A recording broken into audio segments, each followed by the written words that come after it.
بسم اللہ الرحمن الرحیم۔ اللہ تبارک و تعالیٰ کے پاکیزہ ترین نام سے آغاز کرتے ہیں جو بہت مہربان نہایت رحم والا ہے۔ درس بخاری کا سلسلہ جاری و ساری ہے اور پچھلے پروگرام میں 2155 نمبر حدیث پاک ذکر کی تھی۔ سیدہ عائشہ صدیقہ رضی اللہ تعالی عنہا اس کے راویہ ہیں۔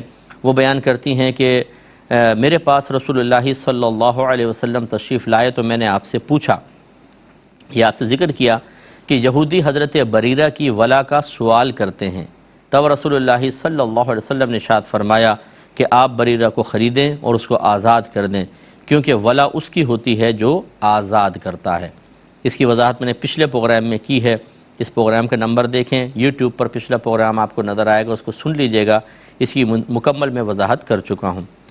پھر سرکار نے ارشاد فرمایا، پھر شام کے وقت آپ کھڑے ہوئے اور آپ نے اللہ تعالیٰ کی ایسی ثنا کی جس کا وہ اہل ہے، یعنی بہت ہی جامع ثنا، اللہ کی تعریف کی۔ تو یہ ایک طریقہ کار ہوتا ہے، ہمارے نبی کریم صلی اللہ علیہ وسلم حمد اور ثنا بیان کرتے تھے، الحمدللہ رب العالمین، پھر جو ہے وہ اللہ تعالیٰ کی تعریف، اور یہ ہمیں الحمد شریف جو ہے وہ اس طرح کا ادب سکھاتی ہے۔ دیکھیے الحمدللہ رب العالمین الرحمن الرحیم مالک یوم الدین، یہاں تک اللہ تعالیٰ کی تعریف ہے، اس کی ثنا ہے، خود اللہ نے ہمیں کوئی ایک طریقہ اور سلیقہ بتایا ہے۔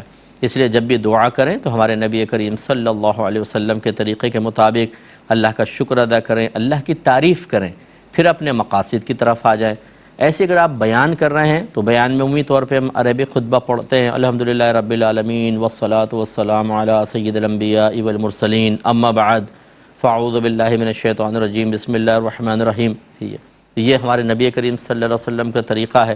تو اللہ تعالیٰ کی ثنا یہ اللہ کو بہت محبوب ہے۔ ثنا مینس تعریف، مدح، تعریف اللہ کو بہت محبوب ہے، حالانکہ وہ بے نیاز ہے۔ اس کا محبوب رکھنے کا مطلب ایسا نہیں ہے جیسے آپ اور میں اپنی تعریف سن کر ایک نشاط اور قلب میں خوشی سی محسوس کرتے ہیں، ہمیں مزہ آتا ہے، لطف آتا ہے، سرور آتا ہے۔ اللہ تعالیٰ ان کیفیات سے پاک و صاف ہے، وہ نہ کسی کی تعریف کا اثر قبول کرتا ہے۔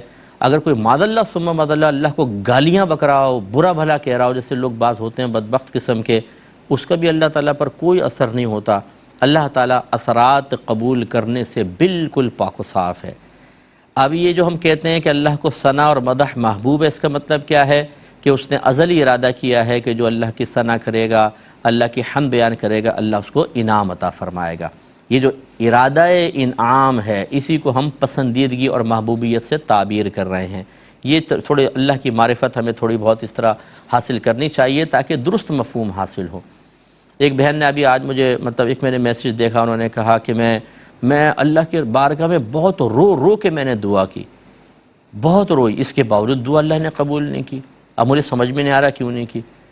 تو ایسی بہن سے ابھی تو میں نے ان کو جواب نہیں دیا، لیکن دوں گا، میں آپ سے شیئر کر رہا ہوں کہ اب ان بہن نے شاید یہ سوچا جب میں بہت روں گی میرے آنسو نکلیں گے، تو جیسے اگر بچی اپنی ماں کے سامنے روئے، اپنے والد صاحب کے سامنے روئے، بھائی بہن کے، تو تڑپ جاتے ہیں وہ کہ بیٹا کیا ہو گیا، ایسا کیا مسئلہ ہوا، ہمیں بتاؤ نا، ہم تمہارا مسئلہ حل کریں گے۔ وہ اس کے آنسو صاف کرتے ہیں، وہ اپنی بچی کو سینے سے لگاتے ہیں تاکہ ہماری بچی کا غم ہلکا ہو، اور پھر اس کا مسئلہ سولو کرتے ہیں۔ تو شاید ہم اللہ تعالیٰ کو پھر بعض اوقات ایسا سمجھنے لگ جاتے ہیں کہ ہم روئیں گے، اللہ تعالیٰ ایک دم ماذ اللہ ثم ماذ اللہ، کیا تصور ہوتا ہے کہ وہ کہے گا اوہ بھئی میرا بہت ہی رنجیدہ کر دیا اس نے، اس کا کام پورا کرو۔ نہیں، آپ چاہیں روئیں یا نہ روئیں، اگرچہ میرے آقا صلی اللہ علیہ وسلم نے ارشاد فرمایا کہ تم اللہ تعالیٰ کی بارگاہ میں عارضی انکساری کے ساتھ گڑ گڑا کر دعا کرو، یہ بھی فرمایا، اور رو سکو تو رونا نہ آئے تو رونے والوں کی شکل بناؤ، یہ بھی ہے۔ لیکن یہ اس لیے نہیں ہے کہ اللہ تعالیٰ اس سے کوئی اثر قبول کرے گا، اس لیے ہے کہ اللہ تعالیٰ نے ایک ازلی فیصلہ فرمایا ہے کہ جو جتنی زیادہ عاجزی کرے گا میں اس کو اتنا ہی انعام عطا کروں گا۔ اب وہ انعام عطا کرنا ایسا نہیں ہے کہ جو میں اور آپ چاہ رہے ہیں وہ ملے گا، وہ چاہے گا دنیا میں اپنی مرضی سے دے دے گا اور کوئی اور چیز دے دے گا، چاہے گا تو وہی چیز دے دے گا، اور چاہے گا تو پھر دنیا میں کچھ نہیں دے گا، آخرت میں انعام عطا فرمائے گا۔ اس طرح مقبول دعا رد نہیں ہوتی ہے، یا تو جو مانگ رہے ہیں وہ ملے گا، یا اس کے بدلے میں کچھ اور ملے گا، یا آخرت میں انعام ملے گا۔ لیکن سمجھانا یہ مقصود ہے کہ یہ سمجھنا کہ شاید ان چیزوں سے اللہ پر میں ایک اثر قائم کر کے اپنے مطالبات منوا لوں، اور جب وہ بظاہر اپنا مطالبہ پورا ہوتا نظر نہ آئے تو یوں تصور کرنا کہ اللہ تو اثر ہی قبول نہیں کر رہا، میں تو رو کے حلقان ہو گئی اور وہ اثر قبول نہیں کر رہا۔ اس کا مطلب ہے آپ نے اللہ تعالیٰ کو انسانوں کے معاذ اللہ مطابق سمجھا، حالانکہ قرآن فرما رہا ہے انسانوں کے مطابق سمجھا سے مراد انہی کیفیات کا حامل سمجھا جو انسان کی کیفیات ہیں، حالانکہ قرآن واضح طور پہ فرماتا ہے لیسا کمثلہ شیء، اللہ کی مثل کوئی شے نہیں ہے۔ لہذا حکم میں، ذات، صفات، اللہ تعالیٰ کے ارادوں اور ہر چیز میں کوئی اس کا ثانی نہیں ہے۔ اللہ تعالیٰ کو بندوں پر قیاس نہیں کرنا چاہیے۔ خلاصہ کلام یہ ہے کہ اللہ تعالیٰ کو اپنی حمد، اپنی ثنا محبوب ہے، لیکن محبوبیت کا مطلب وہ اثر قبول کرنے والا نہیں بلکہ ازلی ارادہ۔ اس لیے کوشش کیا کریں جب آپ دعا کریں تو اللہ تعالیٰ کی تعریف بھی کیا کریں۔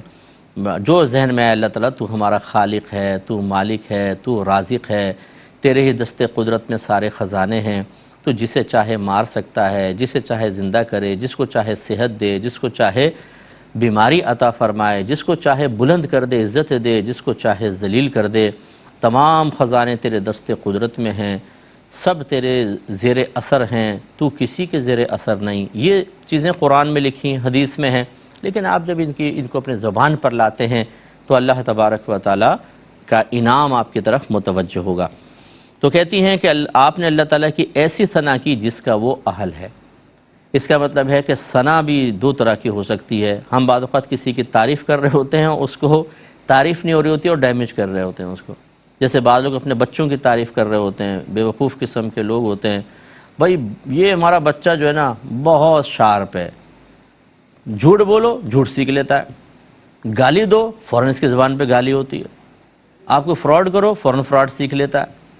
ارے بھائی یہ کون سی تعریف کر رہے ہیں آپ سمجھ رہے ہیں تعریف ہے، یہ ثنا نہیں ہے، یہ تو آپ اس کے عیب گنوا رہے ہیں، یہ تو ایک بری چیز ہے۔ بعض کہتے ہیں ہمارا یہ اتنا تیز ہے ذرا اس کو بولو جوت اٹھا کے منہ پہ مار دیتا ہے اور پھر ہنسیں گے۔ بھائی آپ یہ تعریف کر رہے ہیں، یہ تعریف غلط ہے، یہ تعریف نہیں ہے، تو برائی بیان کرنا ہے، اور بچہ اس کا اہل نہیں ہے، ان چیزوں کو نہ بیان کریں۔ اب اللہ تعالیٰ کے بارے میں کتنی محتاط تعریف کرنی چاہیے، اسی طرح نبی کریم صلی اللہ علیہ وسلم کے لیے کہ اللہ تعالیٰ کی شان میں مبالغہ تو جتنا مرضی کریں کوئی مسئلہ نہیں، تعریف، لیکن ذرا بھی کمی کی تباہی ہو سکتی ہے، یعنی عیب کی نسبت کر دی، تعریف کرتے ہوئے پتہ ہی نہیں چلا، اور غلط چیز کی نسبت کر دی، تباہ ہو جائیں گے۔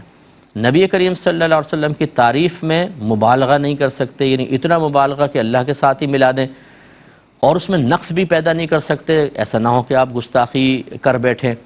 اس لیے جو نئے لکھنے والے بچے بچیاں ہوتے ہیں قلم لے کے بیٹھ گئے نعت لکھ رہے ہیں، میرا مشورہ ہوگا آپ نعت کیا منقبت بھی نہ لیں، کسی بزرگ کے بارے میں بھی نہ لکھیں جب تک کہ آپ علم دین نہ سیکھ لیں۔ ضرور علم دین سیکھیں، کم از کم کوئی قرآن کی تفسیر سن لیں اور کوئی حدیث کی شرح دیکھ لیں تو اس سے علم حاصل ہوتا ہے، اس کے بعد آپ کچھ لکھیں گے تو وہ کافی اچھا ہوگا۔ علم ہوتا نہیں ہے، یہاں نعت سنی وہاں نعت سنی، اسی سے کچھ نتیجہ اخذ کیے، اسی وزن کے اوپر اسی بہر پہ ایک کچھ شعر مرتب کر لیے اور کوشش کی الفاظ مشکل اس میں کر دیں، یہ تاکہ ہمارے شعر کا وزن بڑھتا ہوا نظر آئے، لوگ سنیں بھئی بہت کسی بڑے شاعر کا شعر ہے، حالانکہ اس میں اتنا سطحی پن ہوتا ہے کیونکہ نہ بھی آپ کو تجربہ ہے، نہ آپ کے پاس قرآن کا علم، نہ حدیث کا علم، اور خلاف شرع چیزیں ہوتی ہیں، خلاف شرع۔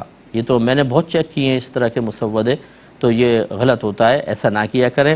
تو اب یہ بڑا پیارا جملہ ہے کہ آپ نے اللہ تعالیٰ کی ایسی ثنا کی جس کا وہ اہل ہے، تو یہ علم بھی سیکھنا چاہیے کہ اگر اللہ تعالیٰ کی آپ تعریف کرنا چاہتے ہیں تو کیا وہ اس تعریف کا اہل ہے؟ ایسا تو نہیں کہ آپ تعریف کرتے ہوئے کوئی عیب پیدا کر رہے ہیں یا عیب ذکر کر رہے ہیں۔ اسی طریقے سے نبی کریم صلی اللہ علیہ وسلم کی تعریف میں احتیاط۔ پھر آپ نے فرمایا ان لوگوں کو کیا ہوا ہے جو ایسی شرطیں لگاتے ہیں جو اللہ تعالیٰ کی کتاب میں نہیں۔ جس شخص نے ایسی کوئی شرط لگائی جو اللہ کی کتاب میں نہیں ہے تو وہ باطل شرط ہے، چاہے وہ 100 شرطیں لگائے۔ اللہ کی کتاب کے موافق شرطی حقدار ہے اور وہی معتمد علیہ ہے، یعنی اسی پر اعتماد کیا جائے گا، وہی زیادہ قبول کرنے کے قابل ہے۔ اب دیکھیں یہ سرکار کے دور کی بات ہے کہ اس زمانے میں قرآن نازل ہو رہا تھا، تو اس کے مطابق ہی بیع کرنی تھی، اور نبی کریم صلی اللہ علیہ وسلم نے ابھی بیوع کے اور بہت سارے احکام ذکر نہیں کیے تھے۔ وہ لوگ اس چیز کے مکلف تھے کہ قرآن میں کوئی اگر شرط ذکر کی یہ کر سکتے ہیں ورنہ نہیں کر سکتے ہیں، لیکن جیسے جیسے پھر آگے حدیثیں سرکار بیان فرماتے رہے، پھر صحابہ کرام علیہم رضوان کے معاملات ہوئے کہ انہوں نے بہت سارے فتاوی جاری کیے، بہت سارے فیصلے کیے، تو تو ان تمام کی روشنی میں اب یہ نہیں ہوگا کہ قرآن میں نہیں ہے تو تم شرط لگا سکتے ہو اور قرآن میں ہے تو اس شرط کو فالو کرنا لازم ہوگا۔ قرآن میں بیع کے تمام مسائل ذکر نہیں کیے گئے ہیں، قرآن عظیم میں تمام شرائط تو ذکر نہیں کی گئیں۔ اب نئے نئے جدید طریقوں سے خرید و فروخت ہو رہی ہے، نئی نئی شرائط لگائی جا رہی ہیں، مختلف قسم کی تجارتیں ہیں، پھلوں کی تجارت، باغوں کی تجارت، سونے کی، چاندی کی، ہیروں کی تجارت، کپڑوں کی تجارت۔ کچھ ہم باہر سے منگاتے ہیں مال، ہمارے کنٹینر آتے ہیں مہینے بعد، دو مہینے بعد، 6 مہینے بعد ان میں تجارت ہو رہی ہے، انداز بدل گئے۔ اب اگر آپ یہ کہیں کہ پہلے قرآن میں شرط ہوگی تو لگائیں گے، قرآن میں نہیں ہے تو نہیں لگائیں گے، اب یہ نہیں ہوگا۔ اب آسانی اس میں ہے اور اللہ تعالیٰ کے فرمان پہ مکمل عمل اسی پر ہے کہ ہم یہ دیکھیں کہ فقہائے اسلام کیا فرماتے ہیں، کیونکہ اللہ تعالیٰ نے ارشاد فرمایا اطیعوا اللہ واطیعوا الرسول واولی الامر منکم، تم اللہ کی اطاعت کرو، اس کے رسول کی اطاعت کرو، ان لوگوں کی اطاعت کرو جو تم میں حکم والے ہیں۔ اس سے مراد فقہا مجتہدین ہیں۔ تو ہر دور میں جب مسائل تبدیل ہوں گے، نئی چیزیں پیدا ہوں گی، ان کا مسئلہ بتانا ہوگا، تو یہ ذمہ داری مجتہدین کی ہوتی ہے، فقہا کی ہوتی ہے، مفتیان کرام کی ہوتی ہے، وہ بیان کریں گے، ان سے آپ کو سیکھنا ہوگا۔ اب یہ شرط لگانا کہ کوئی کسی نے شرط لگائی ہوئی قرآن میں دیکھو منع تو نہیں ہے تو صحیح ہے۔ اب حالانکہ فقہا اس کو منع کر رہے ہیں، وہ حدیث میں کہیں منع ہے، مزاج رسول کے خلاف ہے، تو اس لیے اچھی طرح یاد رکھیں۔ میرے آقا صلی اللہ علیہ وسلم نے حضرت معاذ بن جبل رضی اللہ تعالیٰ عنہ سے جو پوچھا تھا جب ان کو یمن کا حاکم بنا رہے تھے کہ اے معاذ آپ کس چیز سے فیصلہ کریں گے؟ عرض کی کتاب اللہ سے۔ فرمایا اگر اس میں نہ پائیں تو؟ عرض کی حدیث سے کروں گا۔ فرمایا اس میں نہ پائیں تو؟ عرض کی پھر اپنے رائے سے اجتہاد کروں گا۔ تو نبی کریم صلی اللہ علیہ وسلم خوش ہوئے اور اللہ تعالیٰ کی بارگاہ میں آپ نے یہ الفاظ ادا کیے، اللہ تعالیٰ تیرا شکر ہے کہ تو نے رسول کے قاصد کو اس چیز کی توفیق عطا فرمائی جس سے اللہ اس کا رسول راضی ہیں۔ تو اس لیے اب یہ حدیث کے ظاہر پہ نہیں جائیے گا کہ سرکار فرمانے لوگوں کا کیا حال ہے جو ایسی شرطیں لگاتے ہیں جو اللہ کی کتاب میں نہیں ہیں۔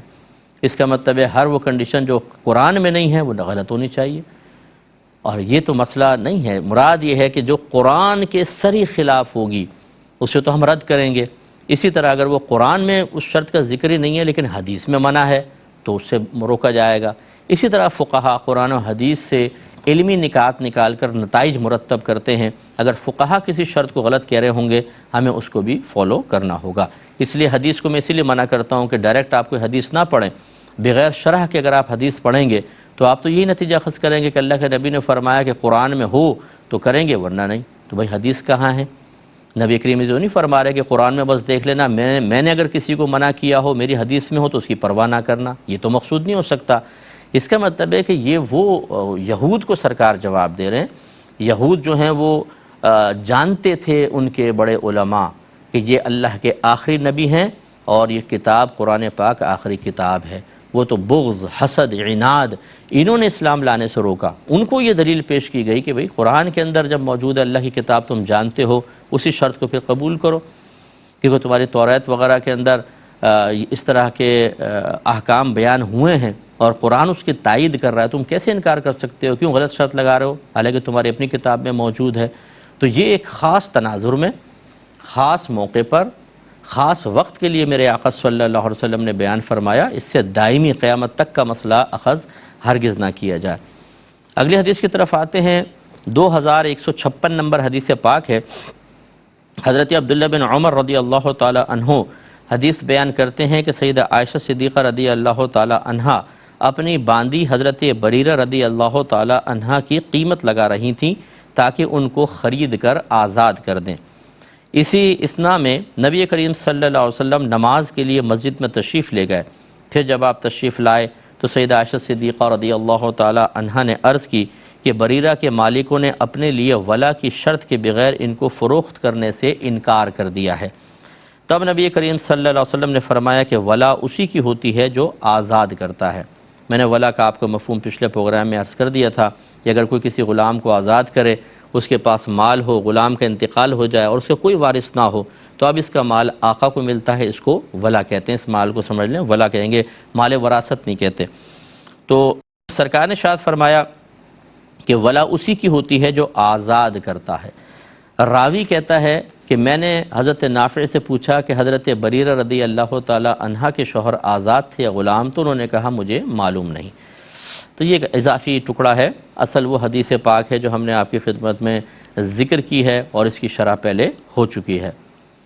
باب هل یبیع حاضر لباد بغیر اجر وهل يعینه او ینصحه، کیا کوئی شہری کسی دیہاتی کا سامان کسی اجرت یعنی کمیشن کے بغیر فروخت کر سکتا ہے، اور کیا وہ دیہاتی کی مدد کر سکتا ہے یا اس کی خیر خواہی کر سکتا ہے؟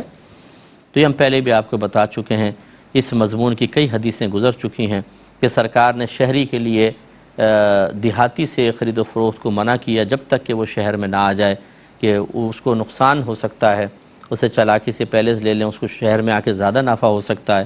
اور بعض اوقات دیہاتی سے کسی شہری کو نفع ہوگا کہ دیہاتی تو اپنے حساب سے اچھی قیمت میں دے گا لیکن اس کو پھر بھی سستا محسوس ہوگا تو اس کو پھر آگے فائدہ ہوگا۔ اگر ایک شہری آدمی مارکیٹ کی تمام اونچ نیچ سمجھ کر اور اس سے وہ چیزیں خرید لے، اس سے نقصان پہنچا دے، یا فرض کر لیں دیہاتی کو فائدہ پہنچائے بہت زیادہ تو دکانداروں کو نقصان پہنچائے، یہ صحیح نہیں ہوتا، کیونکہ اللہ تعالیٰ ایک بندے سے دوسرے بندے کو فائدہ پہنچاتا ہے، اس راہ میں رکاوٹ نہیں بننا چاہیے۔ ہاں یہ ہو سکتا ہے کہ کوئی دیہاتی مشورہ کرے شہری سے تو اس کو اچھا مشورہ دے دے کہ دیکھو بھئی یہ چیزیں ہیں، اب آپ غور کر لو، اس پہ جو آپ فیصلہ کرو، مشورہ کر سکتے ہیں، خیر خواہی کرنا بہت اچھی چیز ہوتی ہے۔ 2157 نمبر حدیث پاک ہے، حضرت جریر رضی اللہ تعالی عنہ بیان کرتے ہیں کہ میں نے رسول اللہ صلی اللہ علیہ وسلم سے اس پر بیعت کی، یعنی چند شرائط پر میں نے بیعت کی، اس کی شہادت کہ اللہ تعالیٰ کے سوا کوئی عبادت کا مستحق نہیں ہے اور محمد صلی اللہ علیہ وسلم اللہ کے رسول ہیں، اور نماز قائم کرنے اور زکوٰۃ دینے پر اور حاکم کے احکام سننے اور ان کی اطاعت کرنے پر اور ہر مسلمان کی خیر خواہی کرنے پر۔ تو یہ پہلے بھی آپ کو بتایا تھا کہ بیعت ایک بیعت اسلام کہلاتی ہے، یعنی نبی کریم صلی اللہ علیہ وسلم کے دست اقدس پر اسلام قبول کرنا، اور پھر چند شرائط اور وعدے سرکار لیتے تھے تو یہ بیعت کہلاتی تھی کہ وہ وعدہ کرتے ہیں اور اسلام میں داخل ہوتے ہیں ان شرائط کے ساتھ۔ تو یہ شرائط اس میں سرکار نے بیان فرمائی۔ ایک تو شرط یہ رکھی کہ اللہ کے سوا آپ کسی کو عبادت کے لائق نہیں سمجھیں گے، دوسرا مجھے اللہ کا آخری نبی تصور کریں گے، تیسرا نماز قائم کریں گے، زکوٰۃ ادا کریں گے، جو حاکم آپ پر مسلط ہوگا مقرر کیا جائے گا آپ اس کے احکام غور سے سنیں گے اور اس کی اطاعت کریں گے اور ہر مسلمان کی خیر خواہی کریں گے۔ تو اب یہاں کوئی مطلب دیہاتی یا شہری کا مسئلہ نہیں، مطلقاً مسلمان کے لیے خیر خواہی کا حکم ہے۔ اس پہ انشاءاللہ کلام کریں گے نیکسٹ پروگرام میں۔ وآخر دعوانا ان الحمدللہ رب العالمین۔